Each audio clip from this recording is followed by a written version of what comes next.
بسم الله الرحمن الرحیم. من حفر بیرا لأخیه فقد وقع فیه.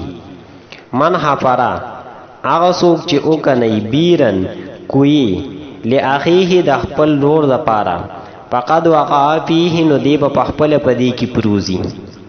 په دې سبق کې دا نصیحت بیان شوی دی چې څوک د خپل لور دپاره مصیبت پیدا کوي نو دی به په خپله په دې مصیبت کې راګیریږي. او د دې وجه دا ده چې څوک د چا دپاره مصیبت پیدا کوي نو دا د الله تعالی مخلوق ته په سپک نظر کتل دي. او څوک چې د الله تعالی مخلوق ته په سپک نظر ګوري نو الله تعالی به د دې سزا دته په دې صورت کې ورکړي چې په دقه خپل مصیبت کې به راګیر کړي. من حفر بیرا لأخیه فقد وقع فیه.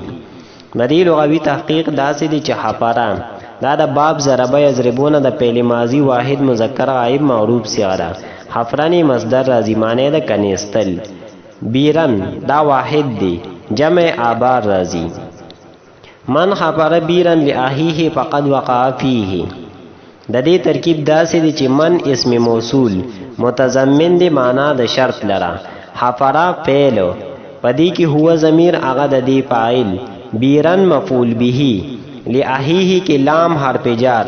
احی مضاف ہی ضمیر مضاف الیہ. مضاف سره د مضاف الیہ نه دا مجرور شو د لام حرف جار د پاره. جار سره د مجرور نه متعلق شو حفره فعل پوری. فعل سره د خپل فاعل مفعول به او متعلق سره دا جمله فعلیه خبریه دا صله شو د من اسم موصول لپاره. موصول سره د صله نه دا مرفوع محلا دا مبتدا شو.